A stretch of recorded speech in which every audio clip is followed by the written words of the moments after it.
আবার টোটো রাইড করে চলে যাচ্ছি। এই যে ঘুম থেকে তুলে নিয়েছে মুখটা হাঁড়ি, ঠিক আছে। আজকে আমরা যাচ্ছি একটা দারুণ জায়গায়, সেখানে পৌঁছে তারপরে দেখাচ্ছি কোথায় যাচ্ছি। এখানে বসে আছে মা, কোথায় গেল। আমরা এসেছি গ্রিন হাবে, মাহাতাবপুরে শ্মশানকালী মন্দিরের পাশে রয়েছে এই নার্সারিটি।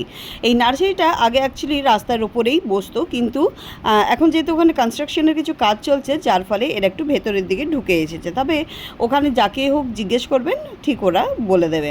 এখানে এসে তো দেখেই অবাক, মেদিনীপুরে এত বড় বড় হচ্ছে নার্সারি তৈরি হয়েছে, এটা তো ভাবতেই পারিনি।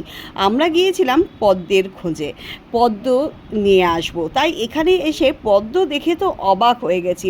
এত সুন্দর পদ্ম চাষ করেছে এরা। আবার এই যে আশ্বিন মাস আসবে দুর্গাপুজো, সেই সময় তো আরও বেশি বেশি পদ্ম বিক্রি হয়, তাই জন্য এখন থেকেই সেই চারা বার করছে, টিউব বার করছে, সেগুলোকে আবার চারাতে পরিণত করে ছোট ছোট হচ্ছে কি যে যেমন গামলা হয়, সেই গামলার মধ্যে চাষ করছে। এই দেখুন, এটাও এক ধরনের পদ্ম। কি অপূর্ব লাগছে, চারিদিকটা পদ্ম বাগান ভরে গেছে। আর এই পদ্মের কালারটা দেখে তো আমি একদম মোহিত হয়ে গেলাম যাকে বলে। এত সুন্দর, আর সবুজ রঙের পাতার ওপর একটা পাপড়ি পড়েছে, ওটা দেখতে কি ভালো লাগছে দেখুন, কালারটা অসাধারণ ছিল। তারপরে এই পাশে একদিকে আসতে গিয়ে দেখি কি না এত আম ঝুলছে। রিদ্ধি তো কোনোদিনও এত কাছের থেকে আম দেখেনি। আমি বললাম টপ টপ করে তুলে নে। মায়ের আবার এই গোলাপটাও পছন্দ হয়েছিল, তাই আমরা অনেক কিছু জিনিসই নিতে গিয়েছিলাম এই নার্সারি থেকে। আমরা ওই যে রাস্তার ধারে যে বসেছিল অমিত ফুল গাছ নিয়ে, সেই আমাদেরকে এটা পাঠিয়েছে, ওদেরই নার্সারি এটা। বিশাল বড় এলাকা জুড়ে নার্সারি, আর হেন কোনো গাছ নেই বলে নেই। আপনারাও এখানে আসবেন, ভিজিট করবেন, আর গাছপালা নিয়ে যাবেন। গাছের প্রাইস খুব একটা বেশি না।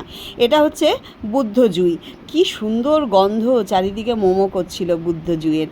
আমরাও নিয়ে নিলাম এখানে একটা পদ্মের গামলা, যেখান থেকে 7-8টা চারা তো বার হবে। আর কিছু কিছু গাছ নিয়েছি। এই দেখুন, দিনের বেলায় দেখাচ্ছি, এটা পরের দিন সকালবেলায়, আহা কি সুন্দর লাগছে দেখুন। আমাদের বাড়িতেও পদ্ম এসেছে, আর পদ্মের কুঁড়িটা দেখুন। এটা তো আমি অপেক্ষা করছি কবে ফুটবে, কিন্তু মনে হয় না আমি থাকতে থাকতে ফুটবে। চলুন, আমাকেও আবার অফিসের কাজ শুরু করতে হবে। আপনাদেরকে এখানে গ্রিন হাবের সমস্ত ডিটেলস দিয়ে দিলাম, আপনারা যদি চান তাহলে গিয়ে ভিজিট করে আসতে পারেন। টাটা।